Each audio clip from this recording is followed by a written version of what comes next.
Avatar, Alien, Men in Black ou encore Independence Day, autant de films qui suggèrent que nous ne sommes pas les seuls dans l'univers. Mais faut-il considérer que ce ne sont que des histoires qui devraient rester dans le domaine du cinéma, ou au contraire croire à l'existence possible de petits hommes verts? Notre Terre n'est-elle qu'une parmi tant d'autres, ou est-elle unique en son genre? Existe-t-il une autre population intelligente dans l'univers? Les scientifiques s'emparent du sujet. Les USA disposent notamment d'un institut consacré à la recherche de vie extraterrestre, le SETI, pour Search for Extraterrestrial Intelligence. Mais pourquoi pense-t-il qu'il pourrait y avoir de la vie ailleurs que sur Terre? C'est à cette question que nous allons tenter de répondre dans cette courte vidéo. Pour commencer, il faut essayer de savoir où on peut trouver ces vies potentielles. La plupart des gens partent du principe que s'il y a d'autres formes de vie dans l'univers, elles nous ressemblent. Elles ont besoin d'eau, sont sensibles aux radiations, etc. Cette hypothèse est la plus utilisée pour les recherches parce qu'elle réduit le champ des possibilités des planètes habitables. Alors, qu'est-ce qu'une planète habitable? Pour être habitable, pour des formes de vie évoluées, une planète doit répondre à un certain nombre de critères. Elle doit avoir de l'eau liquide à sa surface, être tellurique, avoir une orbite calme, posséder un champ magnétique semblable à celui de la Terre pour se protéger des radiations.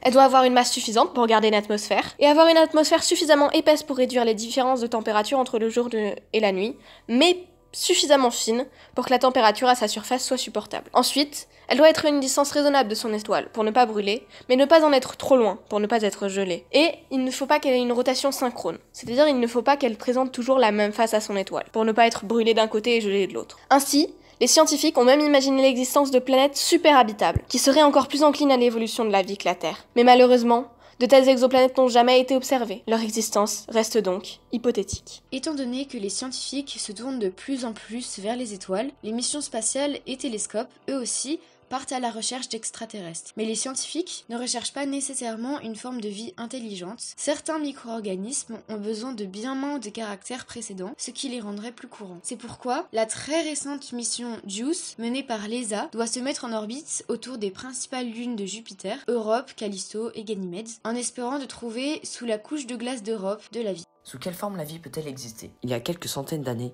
des scientifiques ont découvert un être surprenant, hors du commun, le tardigrade. Il mesure environ 1 mm et résiste à presque tout. Supporter des températures allant de moins 272 degrés à 150 degrés et une pression de 6000 bars. Et il est également capable de survivre dans le vide. Ces qualités ne lui sont d'aucune utilité sur Terre, c'est pourquoi certaines personnes pensent qu'il vient d'ailleurs, même si une telle hypothèse nécessiterait qu'il ait pu réparer son ADN. Nous nourrissons l'espoir qu'une population intelligente puisse interpréter un message que nous lui avons envoyé. C'est pourquoi plusieurs sondes sont parties chargées de vinyles, de gravures ou de dessins expliquant la Terre et les humains. D'autres, comme le message Archebo, ont été codés en binaire puis envoyés par ondes radio. En somme, on peut voir que la vie est quelque chose de précieux dans l'univers et qu'une nouvelle forme de vie ne serait pas impossible, mais extrêmement difficile à trouver.